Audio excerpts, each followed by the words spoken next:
So, good morning. Thanks for coming back for session number 2. Um, again, I'm Brad Calhoun. This is Melody Roan, and we are Art of Tiny Living. So yesterday when we were talking, it was more about the process of getting in and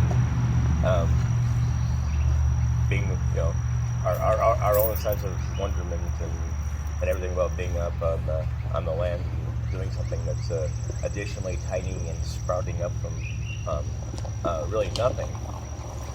What we come across here in section number 2, which we kind of titled the Plateau, Hame, the Colquhoun, which is what we named our site up there. It's known as it's a highland area, and with my Scottish background, part of the highlands, so it kind of made sense to just kind of keep it in the name. But a lot of the things that kind of went through our mind at the time, it's like, what are we doing here? You start looking at it, and it's harsh. It's a wasteland, the desert of the Mesa, it's the badlands. There's easily you get that sense of being out there because you are. Not a whole lot of certainly amenities or anything that would bring to you. So we have surrounded by vast lands, mountains in the horizontal vistas. So it's isolation, but at the same time it's rather comforting. It's nice to just be away and we do our own thing as we need to try to accomplish. And you really kind of find out what you're made of. It's not for we question what the hell we're doing there sometimes, but we still plug through it because we have that gumption. It's certainly not a soft environment by any means. But part of it too is you look at what's been going on for hundreds of years to there. Nobody's ever really lived up on that mesa. That doesn't mean that they didn't camp there overnight or for a week at a time or chase whatever food was moving through the valleys at the time. But we know that for the most part, our footprint on at least on our portion of the land and so forth is really rather rare and new just to ourselves. So you think was the process of just getting to New Mexico from Minnesota and with these wide-eyed expectations, all the dreams and so forth that we perceive happening, that was the easy part. And then we met the learning curve.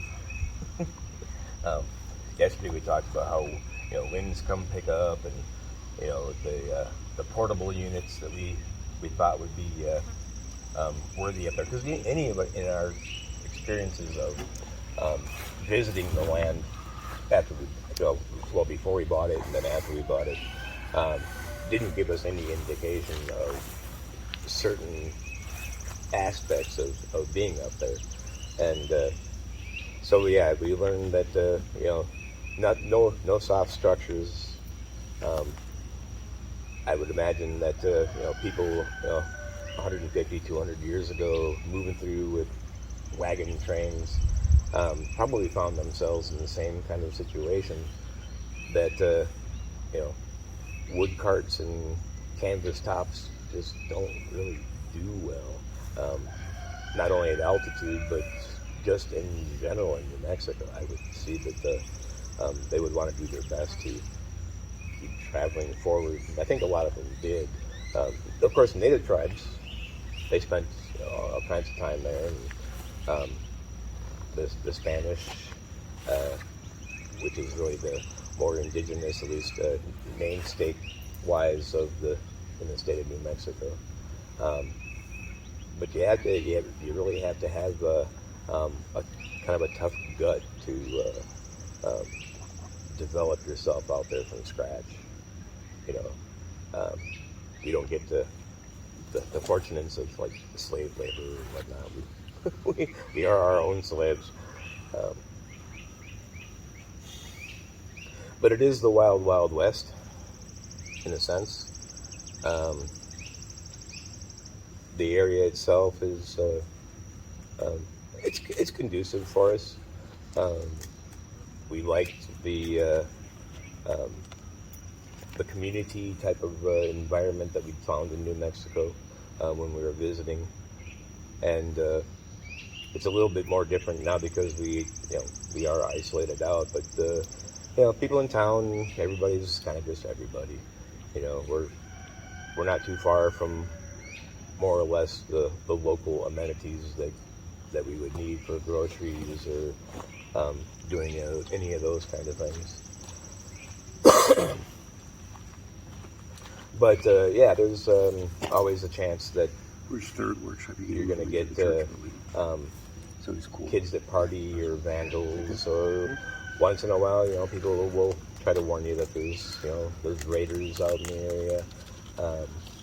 Some of the BLM land has had some issues over the last few years with people going down with their RVs and going down into the canyons or out into flatlands areas. It probably does happen. We have dogs. I don't know if I would want to experience all of that as a single individual sometimes or whatnot. It's just a matter of whether or not if you can defend yourself and take care of yourself and outsmart those who think that they're smarter than you going to try to take advantage of it. But that happens really no matter where you might go. So there's always this little bird behind your ear talking at you that this is a safe thing. This might not be such a safe thing. But so the learning curve is huge, and I'm sure we haven't even necessarily meant every influence to that curve in the time that we've been out there. We haven't even been through the whole summer yet. We haven't even been through the whole summer yet because we're touring through the heat of the Midwest. That will prepare you. Well, we're a lot drier though. That's true. We already know that it gets warm and it's really dry. You walk outside and the sweat just kind of evaporates off of you instead of drenching you. When I was in the military and when I was at Lackland in San Antonio, and then I was stationed at Medina Complex, which is inside Lackland, they told me when I moved from the Northeast down there, after going through basic at Lackland, that it's a dry heat. And I did it in my basic, I did in April. So I was like, it's not so bad. But then I spent 2 years on deployment at Medina Complex, which is inside Lackland. And don't tell me about dry heat. 115 degrees outside is still 115 degrees. It is, absolutely. That's rough. 115 degrees was 80% humidity. That would be a lot worse. Yes. Yes. That's Missouri in August. So we found perhaps in that June. Shh. Yeah, not June. Yesterday. so We are not manifesting that. I didn't mean to interrupt. I was actually adding to the material. There is other people in this class. It's certainly one of the things when we get back, when we start working on some more of our own projects, we'll be switching into night mode. Running some LED. We have some LED spotlight type of devices, and we can charge batteries during the day when it's hot and we're trying to just take a siesta, because it's an early morning thing or an afternoon, late afternoon when you have the last 3 hours, 4 hours of sunlight. But even then, the temperature once the sun goes down, you tend to gain.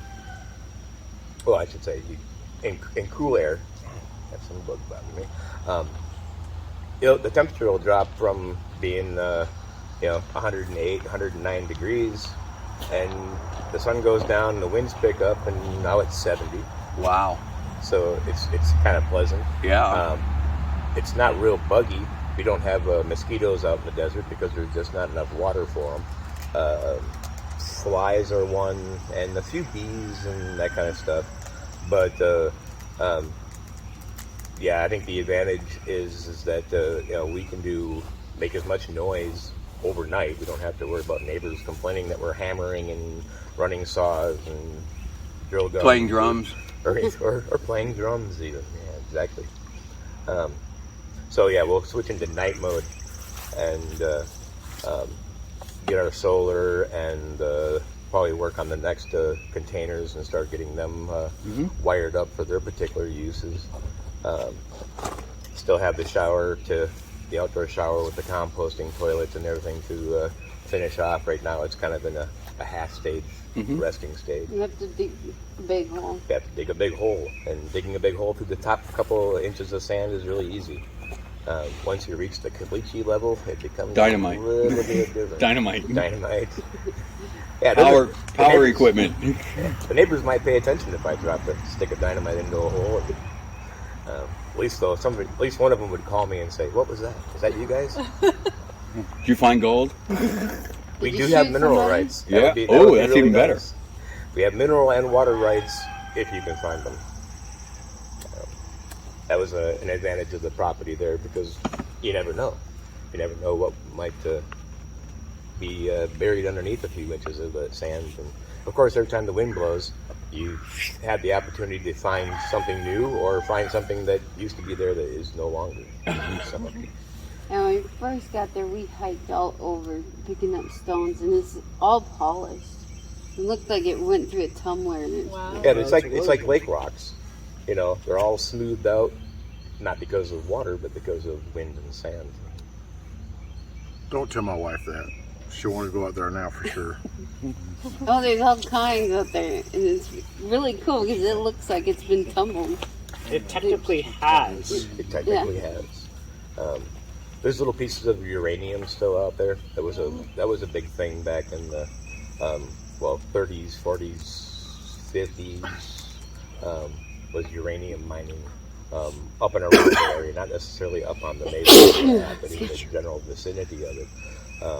So you can find pieces of stuff. You look at these rocks, and it's the size of a loaf of bread. You think it was probably going to weigh, maybe 15, 20 pounds. No, they're nice and light, nice and porous, and it's of course a volcanic rift area. It's not quite the same as like Yellowstone as being a ring of fire, but we are in what is considered the ring of fire of New Mexico. Everything from the Manzano Range is a push, and the Willadrones is that way. Actually, over even by the Manzano, there's a cap where the volcanic cap is actually lower than what the mountain range was pushed up behind it. But it also cut the Rio Grande River hundreds of years ago.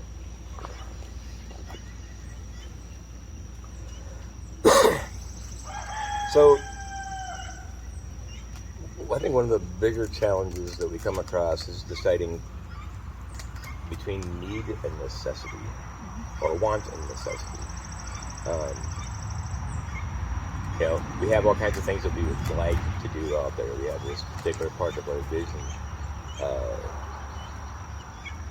It's a slower process. We don't have a big crew to help us do it. It's just the three of us, and maybe a hand from the neighbor once in a while if it works out time-wise. But you have to kind of, you go, oh, this would be really, really good. And then you go, well, either it's just not cost-effective or efficient, or if we have to decide whether or not, traveling around in our tiny home is more viable and something that we want to do rather than being stuck in one place all the time. It's kind of nice to get out and vacation, although we've been constantly camping now for, almost 3 years. It always seems like camping, no matter And we where don't we're at. get to go camping. Yeah, we haven't been camping in a long time. It's like clamping then, In a sense. certain sense. Yeah, but you go, like somebody down and goes in the weekends, go to the campground, it's a total different feeling for them than it is for us going to the campground. Right. And they look at it as going, oh, we get to relax, we can enjoy the pool, go do some tourist things. So we're looking at, oh, we get electricity and water, we can do laundry, Yeah. Take showers inside. take showers It's an inside. entirely different feeling. Yeah. Because I remember being the weekender and it was like, this is so cool. Now it's, oh, wow, I can do this stuff. We have air conditioning. Well, now we don't. But Yeah, you have heat that blows out into your bed. Yeah, that's another story. We'll figure out what that bug is about. I'm hoping it's something simple and I hope so doesn't too, for cost your a fortune. sake. Yeah. Otherwise, well, worst comes to worst, we have to have it. We have to have the home be as functional as possible. And I guess that's kind of we're still working out the bugs. We've only had it for, this is our second trip really out with it. Yeah. So we're learning what kind of works and what kind of doesn't work, even in a mobile environment with the house. And so there's gonna be some bugs, and they irritate you. But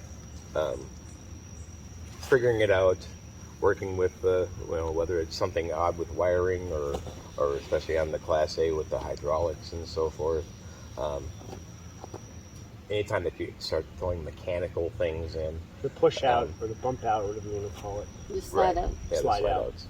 Yeah, you can't put any of that out unless, of course, you have the stabilizers down. But any kind of machinery and things, even if we were at home, it's worrisome because you worry about how much dust is being collected, how much pitting you would find because the wind's blowing the sand around. We know what it does to rocks, so it's not going to do Sandblasting. It's basically sandblasting, paint jobs, and there's a lot of white cars in New Mexico. Most people try to buy light-colored vehicles because if you buy a black car or a red car, it won't take more than a year or so before your paint's all washed out. It's white anyways. Yeah, we came and washed that car, and the next morning the whole side will be just plastered. Yeah, it doesn't pay us to wash it unless we're actually going out on the road someplace. Because even by the time we just drive back through the desert to get back to Right. the land, it kicks up enough dust and covers up all of the little crevices and so forth get filled in. And Yeah, I used to keep the inside spotless before we got there. Now, I gave up. yeah, but they're never nothing is airtight. And they're kind of built and designed that way. But yeah, you get the winds blowing and moving the dust around at such a high rate, it just finds new ways to get in all the time on you.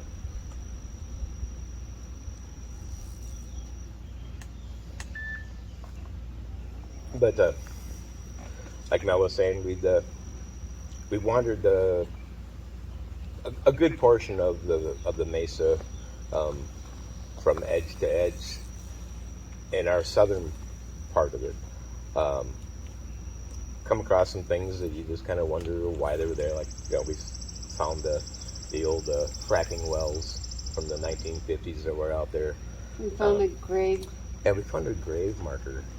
from a couple years ago, yeah, just somebody out in the middle of nowhere. put a memorial, nice little memorial, nice little stone, little picture of the person on the stone, put some benches around it so you could even sit down, but it's in the middle of nowhere. It is a little eerie. Tried to do a little peek to see who this particular person was, and we only found one about 30-second video of a relative who went out to visit it one time, and but didn't give any information of why it was there, just that it was there. Guinea hens are having a fun time. They probably found a snake. Guineas and snakes are not good. So yeah, it's a lot of sand. You'd think that it would be a really nice beach if the water would just come all the way up to us. Yeah, it probably would be a nice beach. We think at one time it probably was. It may have Yeah. been a lot of water in that area up until the push of the rifts, and it kind of everything bowled out. I And mean, wasn't that entire area under sea a couple of thousand years ago? That I is think it was. the belief of it, yeah. Prior to the continental drift, that would have been an area with a lot of water in it. And we can see volcano tops from the property. There's one little hill. We were always trying to figure out what it was. And then, who was it that told us? That was one of the neighbors that mentioned that was actually a cap of the ring of fire that we were talking about earlier. But it's interesting because you walk around out there, and you leave a pretty decent footprint. Well, dodging the snake grass and the cactus and everything else. But it's hard to retrace your steps out there because the sand, of course, just kind of absorbs your footprints. It's not like beach sand. And everything looks the same. And everything looks the same. Exactly. We've had a couple of guests that decided to go out wandering on occasion, and they wound up having to call us and say, hey, can you honk a horn, turn on some lights or something, and let us find our way back, because you lose your sense of direction unless you really, really, really know that, to the north, if you're out at night, that glow is kind of Albuquerque, but it's not due north. It's You have a horse flying around. so you can, people that try to come out and use their GPS or whatever, it'll just confuse you and frustrate you because, roads aren't marked. Where roads used to be, they aren't anymore, and people have made new roads. Not so much that it interferes with us going in and out, but, if we didn't visit the land for, say a year or two at a time for some reason, we migrated and had to come back, it could look completely different where the roads were because they get covered up, or the free range cattle will make something new and they'll follow it off, and people would just start driving out there, and New roads. it becomes an unnamed new road someplace. And but there's an observatory that belongs to the University of New Mexico out there. So once in a while, and I would imagine now that since COVID's opening up, that they'll probably have a few more little gatherings out in that area. And then there's the circles, the labyrinths, and Yeah, somebody at some point in time brought in some really big stones and built themselves a small little, almost Stonehenge-looking thing, some labyrinths. But it's private property, so we don't go snooping around too much up through there. But you can see it, and we've visited it. But that was the extent of.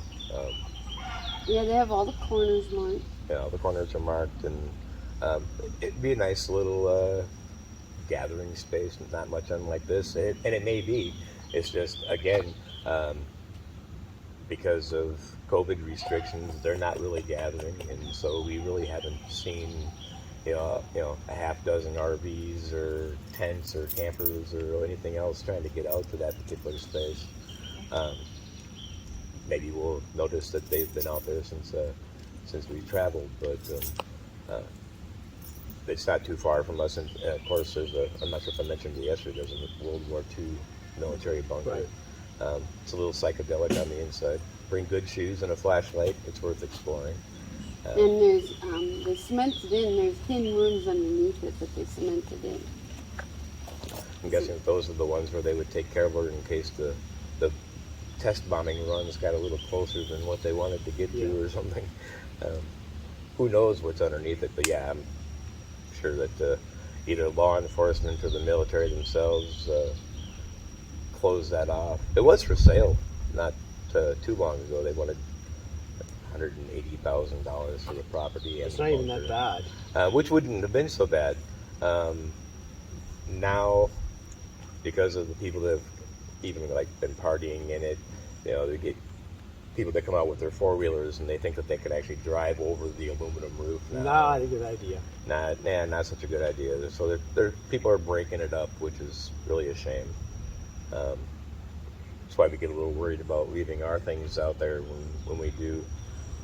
Security can only go so far, and anybody that wants to go up there and really be destructive could really do a lot of damage in a short amount of time. It takes us 4 hours to go in, check the mail, do a little laundry, You know, do a little grocery shopping and get back most times. So we try to plan to, you know, not be gone too long, or at least make it look like we're still there, even if we aren't necessarily there. Even now we have lights that come on and off while we're gone. But yeah, the composting is will be a big trick coming up into. We want to work it so that we have IBC totes that'll move all of our water through different filtration systems, and we can use that for gardening, both with our gray water, human manure contact. We don't have that back and save it back for being fertilizer and so forth. We didn't know this up until a year or two ago, that even like your porta potty guys, you know, they charge you to come out and pump out your stuff, and then they're turning around and sell it because it becomes fertilizer again. So not all the stuff that you see is just like cow manure or chicken manure or turkey manure. No. It's whatever they can get, Yeah. because there's benefits to having it and distilling the blue juice out of it, which is basically a breakdown so you don't get certain bacterias while it's being stored. We're hoping that we can do a system where it's moving fast enough, even with just the three of us basically being on the process.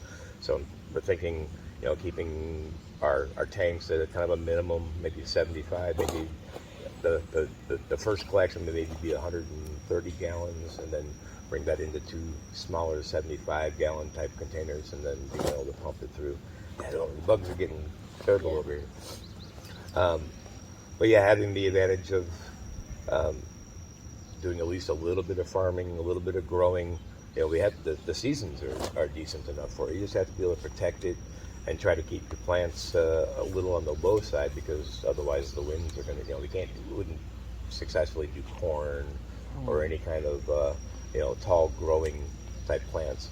But low-bearing fruits, I think. Peppers, probably. Lots of peppers, yeah. Peppers is, well, it's New Mexico. Yeah. Chilies are everywhere. Pick a color, red or Yeah. green. Depends on whether or not you want flavor or heat. Right. So we'll, you know, we might do a little bit of that for ourselves, and like I said, low-bearing fruits, vining fruits, things that we can, you know, keep closer to the ground, and find better ways to cover that when the potential for damaging weather and so forth comes in. And do, you know, if we get enough that becomes a surplus outside of what we would normally use in our food supply, well then, you know, we can work into doing some canning. Another advantage of the steel container rather than the aluminum containers is that if you can dig a big enough hole, you can bury them down and use them for root cellars. Oh. There's a lot of people who do that, and those who are, whether they're making alcohol, a lot of people like to make their own tequila. You can do that up in the area if you enjoy such a Horsefly? thing. Yeah. And so yeah, peppers and vegetables. I'd be interested in meeting up with some folks. Does anybody want me to get some bug spray? No. We're good. Okay. Who want to do like some kind of a co-op? If they have, and so we need to go pick some brains from people who are local and know exactly what kind of things are good. We know that we'll have to bring in not only the compost, but we'll have to bring in some soil to supplement the sand. But the sand is good too, because it absorbs moisture, but it also allows for drainage. Most of the foliage that lives out there is what they call low root type things. With the exception of the cactuses. Now the cactuses have one big spike root that goes all the way down the ground. It can be, you know, 30, 40, 50 inches. You know, you think this little itty plant is nice and easy, just go with the shovel, pop it out of the ground. Oh, no. And if you don't get the root, it just comes back. And we want to also harvest some of the natural stuff. You know, they have the prickly pears, they have the fruit. Those are great. Yeah. They grow out here too. Yeah, we want to make jams out of those, and then they have the mesquite. They have a bean. Right. And you can make flour or coffee out of beans, so we want to do some of that. And then we want to kind of open up the property for people to come in and some to stay, maybe some to live there and kind of live the same way. Maybe they can't afford the land and they want someplace to. So we're hoping kind of to have something along the line of that too. Get a little sense of community, come out and visit, and there's, in a sense, there's plenty of properties available, one way or another up there on the Mesa. The area that we're specifically in, back in the 1970s, was kind of a land scam. They'd promised people, golf courses and swimming pools and community centers And and all then these absconded fancy with roads. Yeah, they took out all the juniper trees and the mesquite bushes for the most part, which are gradually making a comeback, but they're kind of a slow-growing plant just because of the environment. They took off with all the funds. So people who are still holding on to titles and so forth out there are, third and fourth generation, great grandkids of people who bought into the process. But once the owners kind of absconded with all the money, the state of New Mexico picked it up and opened it up to the ranchers to come out and let them free range. And gradually, people decide that, paying a few $100 a year for the taxes and whatnot on land that they don't want to go out to those badlands or out there into the Mesa in the middle of nowhere. So they put them up for sale. We wouldn't mind expanding ourselves if we get the right opportunity. There was a 100-acre area for sale not more than a couple months ago. 80% of it was down the cliff and then back up onto the flats at 2,000 feet down. Because we thought, okay, well, this would be another little spot where we could invite guests to come stay. But it's right on the eastern edge. And what happens when the winds blow out of the east, they come down off the Manzano Mountains, down into the Rio Grande Valley, and they want to come back up. When they come back up the hill, they start to roll. Oh. And those are the winds that we find that are actually the most destructive. Right. They roll up, they raise in height, and then they kind of crash back down on you. So you're not only are you getting, whatever directly is being pushed or funneled through past the ridge, but then you get these downforce winds as well. So it'll twist your stuff up and it'll rock you. But I don't want to sound like it's negative. No. It's not easy. It's not easy. Yeah. But it's really pretty. The awesome views. And we like it, but it's not easy. Yeah.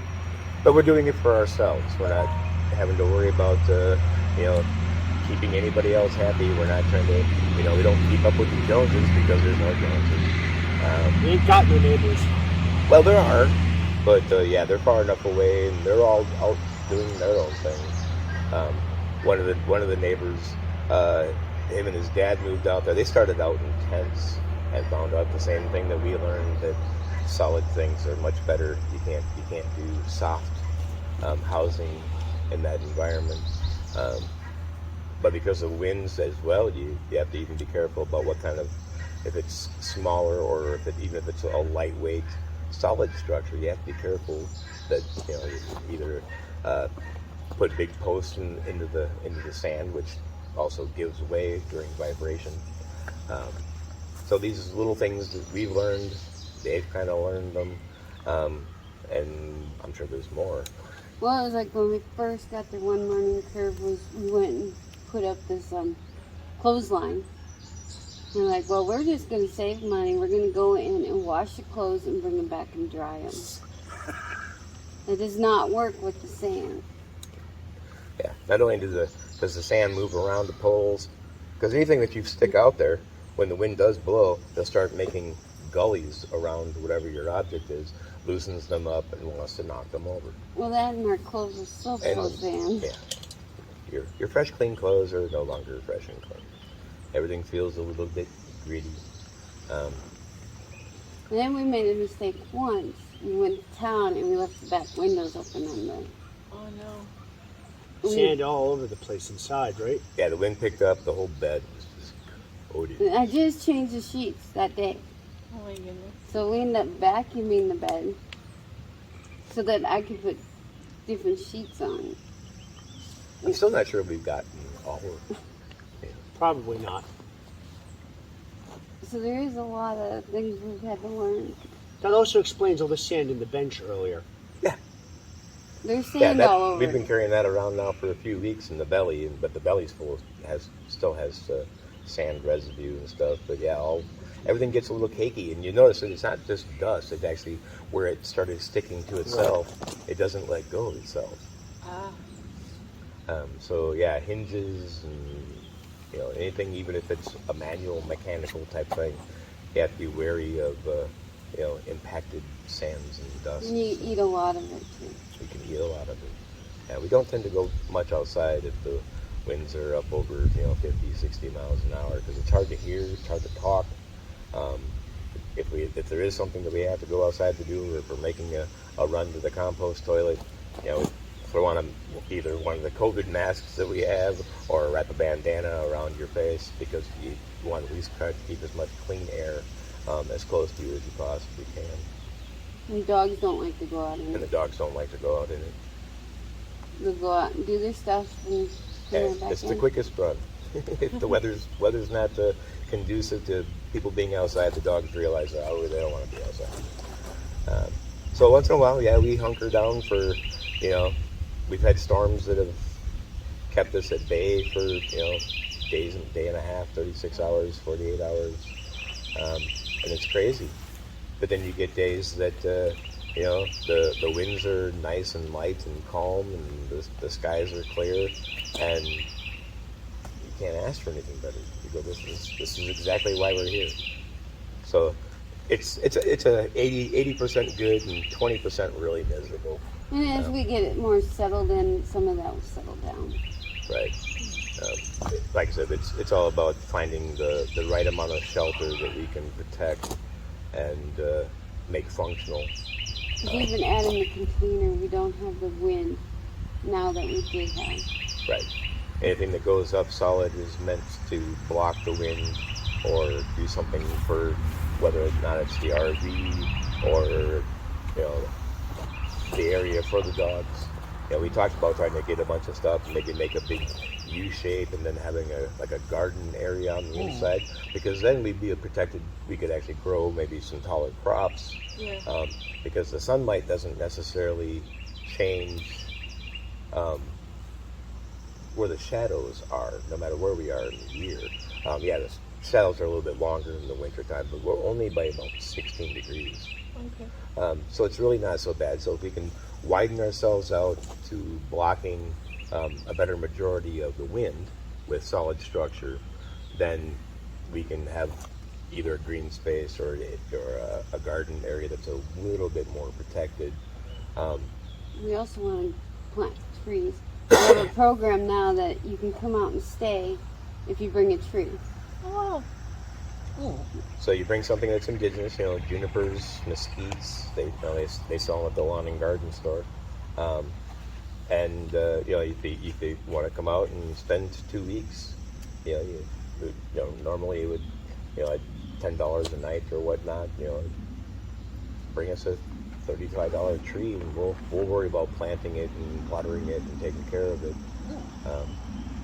And hopefully we'll get enough at some point in time, as well as maybe be making a deal with the state of New Mexico's forestry department.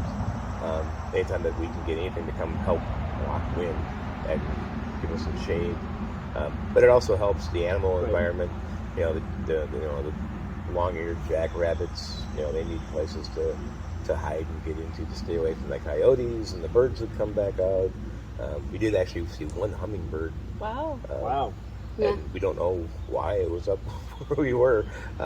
But I would think if there was enough water supply and enough area for them to be able to retreat to, they may have actually been in that area for a very long time.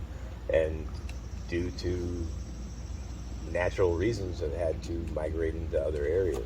And we don't know what happened up there because there's junipers up there, but they're not very big.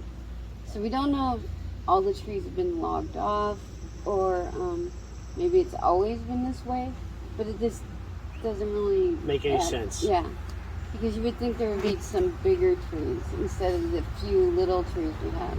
So we're thinking somebody probably went up there and got crazy and logged it off. Right. And like I said, even with the cactus, if you don't pull the whole root, eventually it'll start to grow back out. Right. So, and maybe that's only what you get after 30 years or something because of the environment for it. Most of the sand at night gets really, really cold. All the heat from the ground comes up, creates moisture in those top couple of inches of soil, and that's what all the low root plants are absorbing in the evening. People run their evaporators. They draw in that cold, cooler, slightly You mean a more moist condenser? air. Excuse me? You mean a condenser to get water?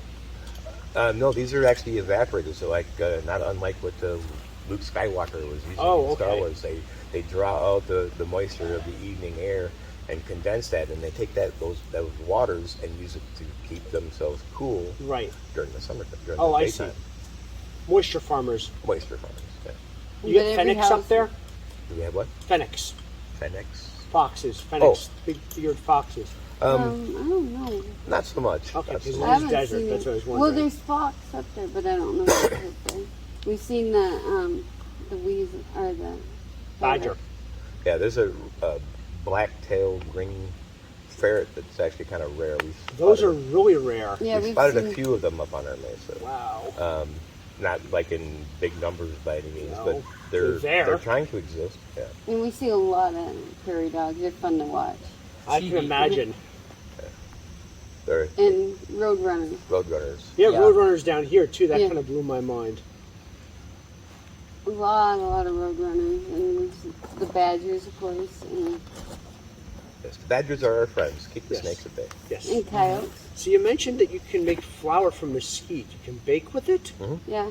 The I've bean. never heard of that. I'm going to have to try that now. That is a bean, and you dry out the beans. You can roast them for coffee.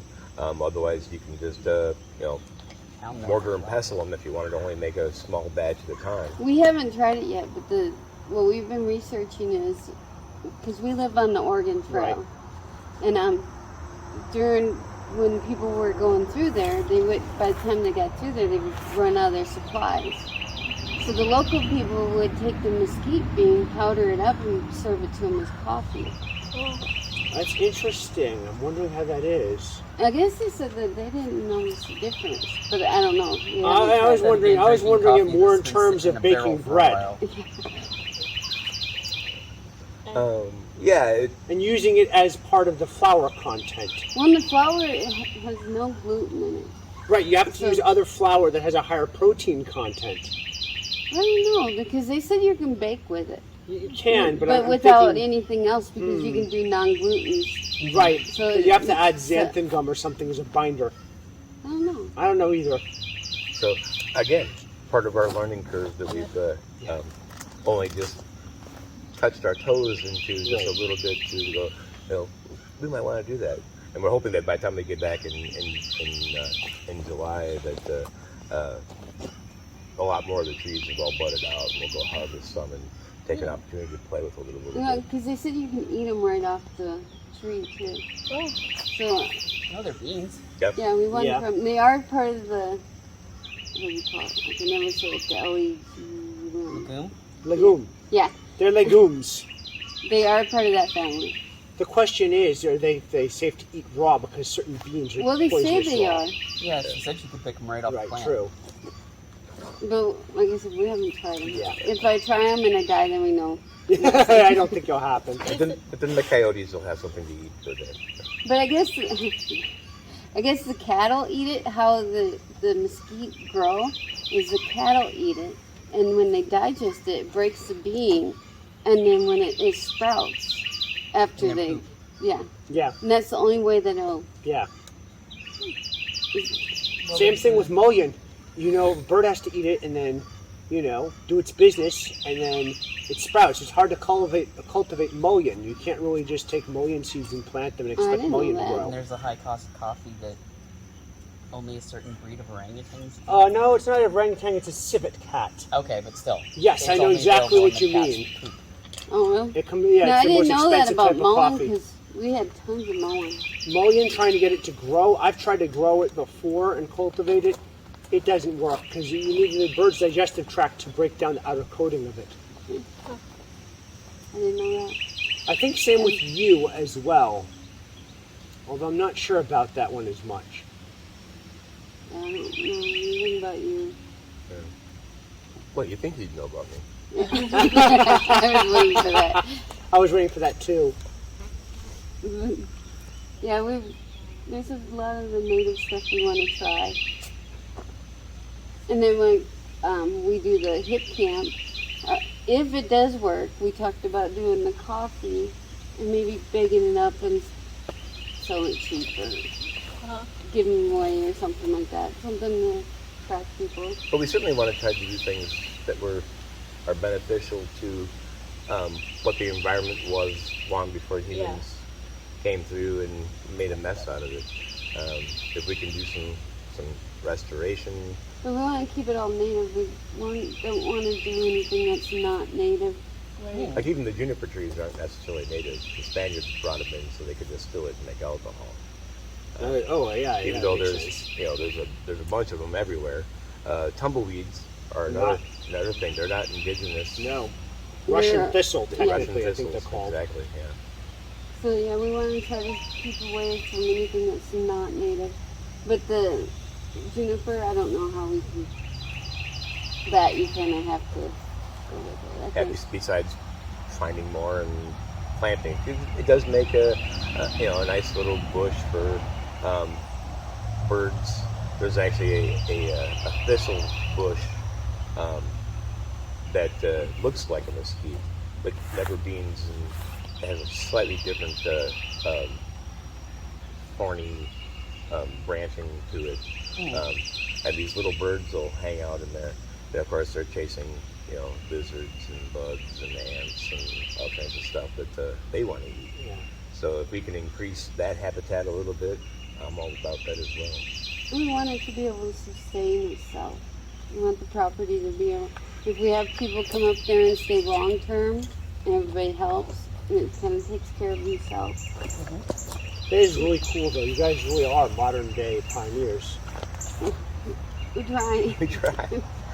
Some days it's We're more still at the frustrating than beginning others. stages. Yeah, we've been added to the caravan a little bit with the extra RV and getting the containers and the box trailer that we built in Minnesota and carried our stuff down. Like I said, it will become our battery house with the solar and so forth. So we're basically repurposing even some of our own things. It's better to reuse something than it is to necessarily build something new. You have to look at whether or not the longevity of it is how the environment can handle it, whether or not that it's cost efficient. There's always a cheaper way of doing something, but is it always the best way to do something? So you have to kind of weigh the outcomes and decide that what you may see other people using, or what you come across and you go, well, this used to be that. This used to be something. There's a reason why this is no longer a viable happening because somebody else brought something out and 10 or 15 years and it no longer exists. Why does it no longer exist? You have to think about that. Exactly. Whether or not it just got pulverized or whether it was abandoned and got destroyed for some reason. But we've come across obviously some areas that people probably at least 30 years, if not a little longer ago, had done some camping. As the winds change, you walk around and you go, where do these really old steel, old steel bean cans and soup cans and so forth Come from. yeah, they were there being hidden by the sand, and the And sand they could have been moves. homeless people. They could that they could went have up been there. homeless people, but these are really old. You know, they're not like modern day aluminum pop cans, because those things don't easily. Well, they live in the environment for too long as it is, but they don't do well in that environment. They get shredded up pretty quick. Right. Once in a while, you'll see that, you know, maybe one of the ranchers' hands, you know, they while they're out moving cows, they'll pitch an empty beer can out for some reason, because they just can't take it with them. Laziness. Laziness. That was exactly. one thing we do notice up there is a lot of people bring their trash up and That's want to not dump cool. Because it's not really, you know, expensive. You know, we can bring our 6x8 trailer, and if we wanted to have it full and take it to the landfill, it costs us like $9 to, you know, to get rid of it. So it's not terrible. It's just that people are too lazy. So once in a while, yeah, you'll see the occasional mattress show up, or a love seat, or part of a couch, and you know, you don't want to do it if I see you doing it, because I'll walk up with my camera and take a picture of your license plate and your face, and I'll report you, because it just doesn't belong there. Right. It doesn't belong anywhere. You know, even in Minnesota, you know, I like to go to, when I would go fishing, and I would go try to find places that were kind of off the main run, and you know, there's some places that, you know, they simply grow wild rice. It's not even being cultivated anymore. It's just Wild rice. wild rice, and you go out there and one day and it's just absolutely fine, and you fish, and you go back out there another couple of weeks later, and someone's dumped a freezer and a refrigerator and a bunch of other crap out there, and so you call the DNR guys, and they come off and have to haul it and pay for the disposal. You know, part of that is on the other side is that the fact that recyclers aren't getting rid of enough stuff, because the post-consumer use hasn't quite reached its apex. You get a little bit more out of paper products and aluminum products, but plastics are still kind of in more of a maybe young child stage. You know, they had to make a lot of playground equipment out of recycled milk cartons and all that kind of stuff, but it hasn't really transposed itself into commercial consumer goods.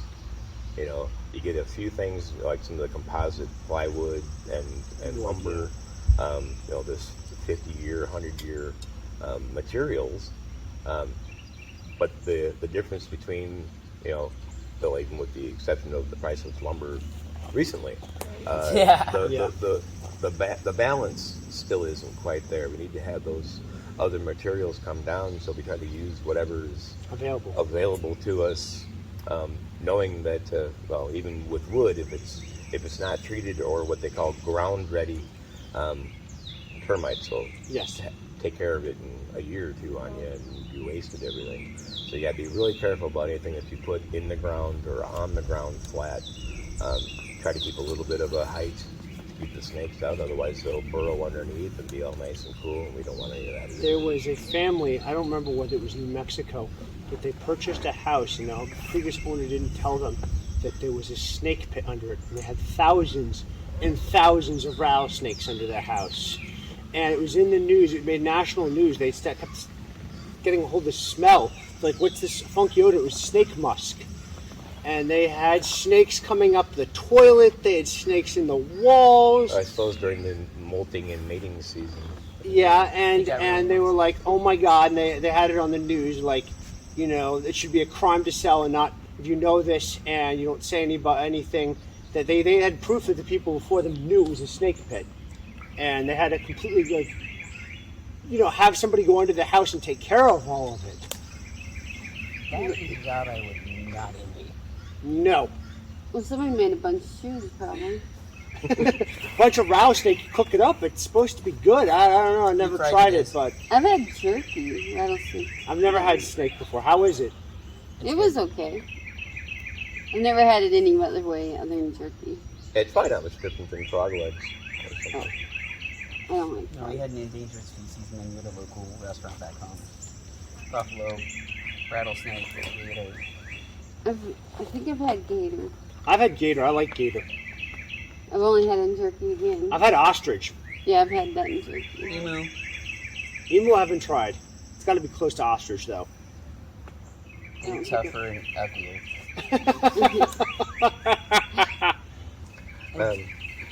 So Anyhow, that's kind of the digress. spiel for section number 2. If you have any thoughts or ideas that you want to have questions of, you want a quick look. well, one thing I was thinking about when you described some of the stuff you're going through, it's almost like a land ship. You mean like the Earths? Do you know what I mean by land ship? Earthships? Or ship, same difference. Yeah. There is one. There's an author who lives in California, Arizona, Right. someplace. There's He a lives couple up of them. there. She has a small plot that's actually built off of the western edge of the Mesa. Right. And she did the Earth House, Earth ship, Right. recycled tires type of thing. Right, On and a it- smaller scale. Collects water and whole 9 yards. The whole problem with collecting water there is you don't get a lot of water. Yeah. Also, in some jurisdictions, you can be arrested for it. Well, not too Which much is- where we're Yeah, at. where we're at, they're pretty lenient because there's really no surrounding. I think it was communities. Colorado that you could get arrested for collecting groundwater. Even Minnesota didn't like it when you would collect a bunch of rainwater either. Yeah, I don't think you can let us do it. There was at one point in time what they call a bale house to our south. They basically take hay bales. It becomes your insulation, and you're using Right. concrete and formica type of materials all along the outside edge. And of course, they had big redwood, cedar. That was a firefly. Yep. Cedar pieces that they use for beams for the roof and so forth. It's pretty. Yeah, at one point in time, it was probably really pretty. Unfortunately, the owners died, and The house has been the house stripped. is in distress now. And but they had some really interesting things. They had a cistern. They had some little round outside buildings that they'd use for probably guests to come That's really and cool. have their own place. He gave us some ideas. We went and looked. We had talked about doing like adobe because you could make adobe there. But Easily. Yeah, get down to the caliche, get a little bit of water, take up the snake grass, use that as a binder. Right. we talked about doing something like that. And we might still in the future. We might still, for a smaller project, once we find ourselves a little more comfortable, but the process is so long.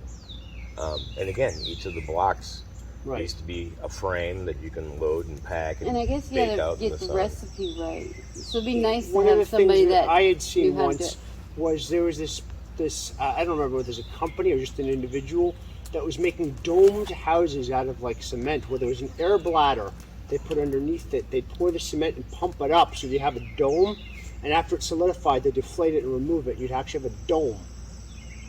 Yeah, we've seen the same thing done with like 4x4 posts, and they take chicken wire, Right. and then they take damp quilts and blankets and so forth, and you drape that over the chicken wire, and then you do an overpour of the concrete in different, half-inch layers at a time.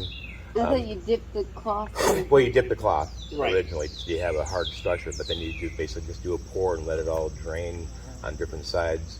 Interesting. It could be something worthwhile, but concrete in New Mexico is Not a good really idea. expensive. Yeah. Well, even the Earthship, we talked about doing that.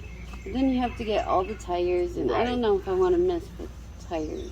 Yeah, the time and that we have at least at the beginning of our existence out there.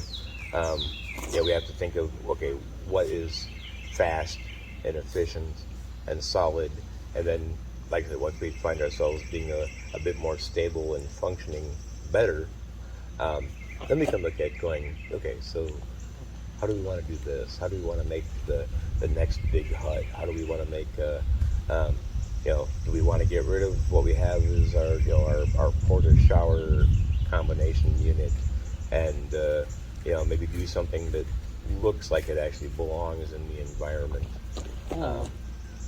That's ultimately what we would like to see. We'd like to see it look like an Adobe school of some sort. Yeah, we like to have using like a community center where everybody can come in. Make it a little village. right. Your own personal little village. Well, we've talked with a couple of the neighbors about doing such a thing because, like I said, all of us have to go travel to go get our mail, and UPS and FedEx. They don't like to come out to the desert and be convenient by any means. So we talked about getting an incorporation in that area, at least to having something centrally located for the dozen of us that are kind of in this area. Get mail that would come up, someplace. Somebody else comes off the tar, from one of the cities that are closer by, and they dump everything into the collector box, and then somebody else just has to go up there and pick it up and go drop it off to all the neighbors. It wouldn't be such a difficult thing. But if we could incorporate it, then maybe we would be able to get into either getting loaners or hard equipment that is the counties don't want to use anymore, the states don't want to use anymore, and so they make a little bit of money off of it trying to sell it at an auction, but at the same time there's an advantage if they wanted to donate that up there, because we could certainly use it. We could take care of the roads better. We could do a number of different things.